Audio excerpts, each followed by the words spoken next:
사업으로 시작된 한류 열풍, 문화예술 분야를 넘어 다양한 산업 분야로도 확산하고 있습니다. 네, 이제는 우리나라의 철도 산업 인프라와 노하우가 유럽 진출 길목에 있는데요. 최근 유럽에서 K철도 이관을 논의하고 온 박상우 국토교통부 장관과 함께 자세한 이야기 나눠보겠습니다. 어서 오십시오. 안녕하십니까? 네, 안녕하세요. 네, 반갑습니다. 나와주셔서 고맙습니다. 감사합니다. 네, 최근 이제 우리나라가 체코와 고속철도 분야에서 이제 협의를 하기로 한 건데 구체적으로 협의 내용은 어떤지 좀 전해주시죠. 체코가 어디인 줄 아시죠? 네.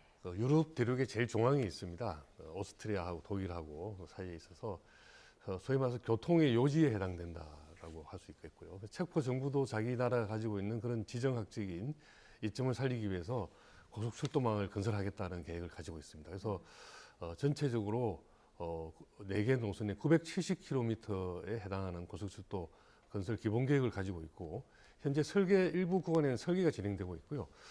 그 설계 진행되는 것 중에 우리나라 업체가 2군데 공구에 현재 입찰 참가를 하고 있습니다. 예.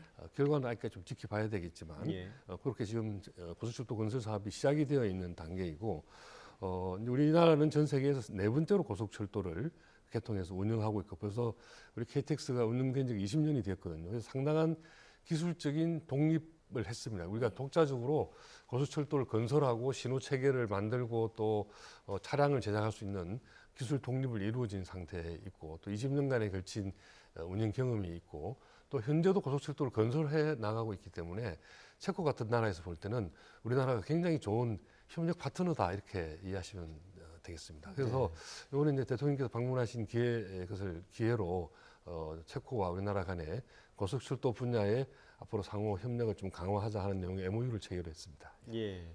자, 이제 서두에 말씀드린 것처럼 이제 K뿐만 아니라 이른바 이제 K철도가 요즘 해외에서 굉장히 좀 관심이 높아지고 있는데 장관님께서는 우리 철도의 강점이 좀 뭐라고 보십니까? 체코 같은 나라 입장에서 보면 우리하고 철도 협력을 하고 싶어하는 이유가 크게 보면 3가지가 있습니다. 하나는 아까 말씀드린 것처럼 기술적으로 독자 기술을 가지고 있다.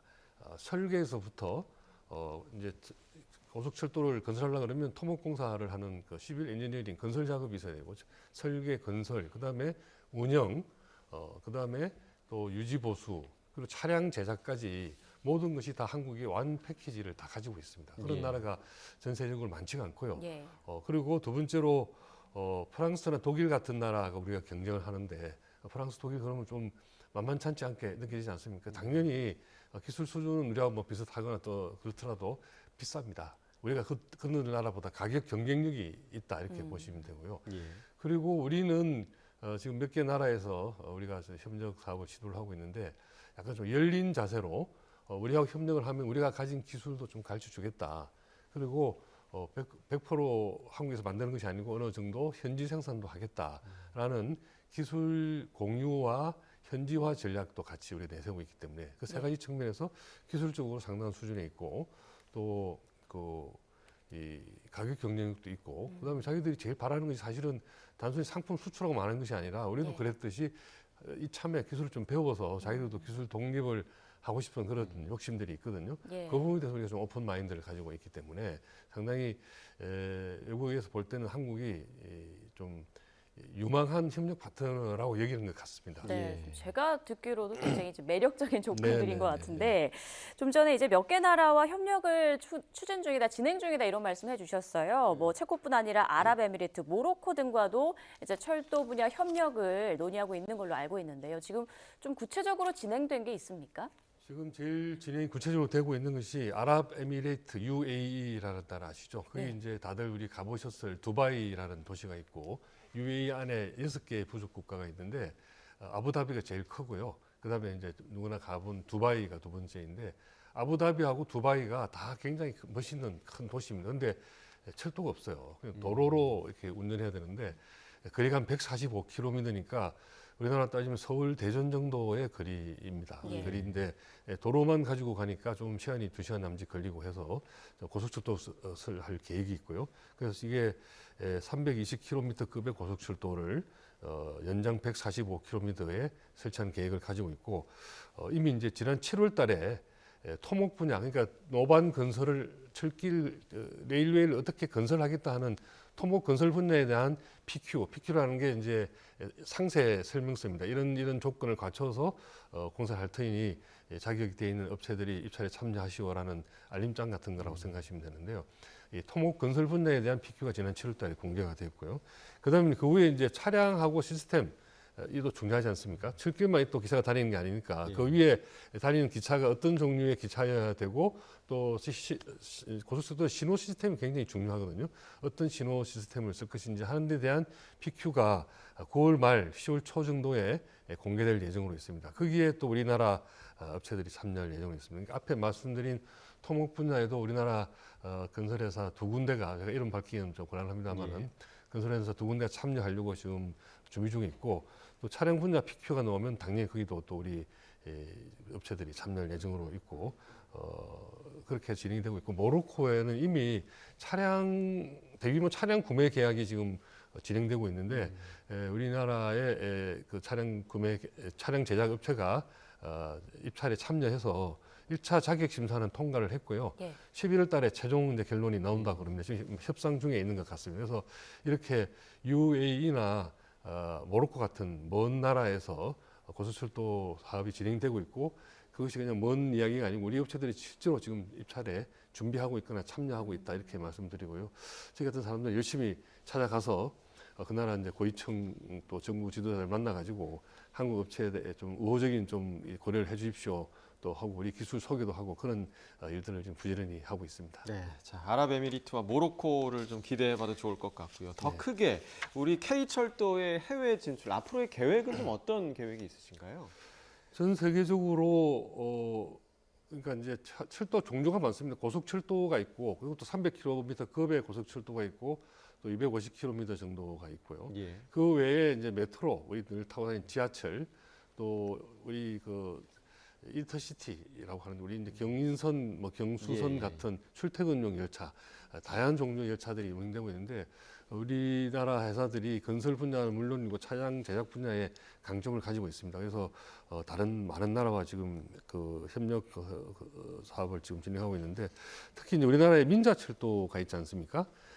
이 철도를 건설하고자 하는 나라들이 사실은 그것을 전부 다 재정으로 하기가 마땅찮은 그런 재정력을 가지고 있기 때문에 우리나라가 했던 것처럼 민자철도, 그러니까 민간하고 같이 돈을 좀 투자를 하고 또 이렇게 하는 PPP라고 합니다. Public Private Partnership이라고 해서 우리나라 GTX 같은 것도 사실 일부 구간은 재정에서 하고 일부 구간은 민자철도로 운영을 하고 이런 방식을 하거든요. 그래서 우리가 기술적인 면에서도 상당한 경험이 있지만, 이렇게 사업을 기획하고 사업을 어떻게 돈을 좀 조달할 것인가 하는 이런 사업 기획 부분에서도 우리가 현재 진행형으로 경험을 지금 쌓아가고 있기 때문에 여기서 많이 지금 저희들하고 협력을 하고자 합니다. 예를 들면 베트남도 저희하고 상담 중에 있고요. 아까 말씀드린 UAE나 체코, 또 폴란드, 또 저 멀리 또 파나마 같은 나라들도 한국과 철도 분야의 협력을 강화하기를 희망하고 있습니다. 앞으로 많은 진전이 있을 거로 생각하고, 이것이 굉장히 부가가치가 큰 산업입니다. 그래서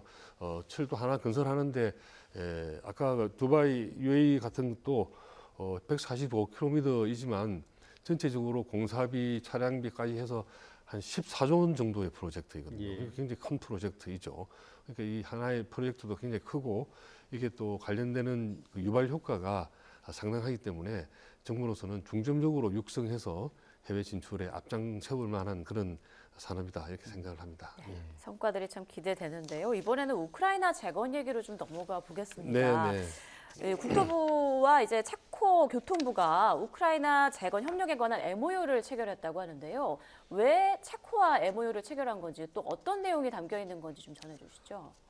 우크라이나가 지금 전쟁으로 고통받고 있지 않습니까? 우리가 볼 때는 침략 전쟁을 당한 거죠. 그래서 이제 같이 자유의 가치를 공유하고 있는 나라로서 많은 나라들이 우크라이나를 여러 가지 다방면으로 지원하기 위해서 노력하고 있습니다. 우리나라도 지난해 대통령님께서 이 한국과 우크라이나 간의 이 협력 이 파트너십을 선언을 하셨고요. 그래서 전체적으로 한 23억 불 규모의 유상을 합쳐서 지원 프로젝트를 우리가 하겠다라는 발표를 하신 바 있습니다. 그래서 국제사회의 일원으로서 고통받고 있는 우크라이나를 도와주기 위해 우리가 동참을 하는 그런 역할을 하는데 그게 이제 정부가 가서 그냥 돈을 주는 게 아니고 결국은 우리 기업들이 가서 일을 해줌으로 해서 이제 그 나라에 도움도 주면서 또 그 과실이 우리 기업들에게도 가능하면 또 오는 것이 사실은 또 다른 또 이 성과가 된다고 생각을 합니다. 그런데 이제 체코는 우크라이나하고 굉장히 국경이 맞닿아 있지는 않지만 민족적으로 동일합니다. 슬라브어를 같이 쓰고 있기 때문에 우크라이나를 체코 분들이 대충 거의 다 알아듣는데요.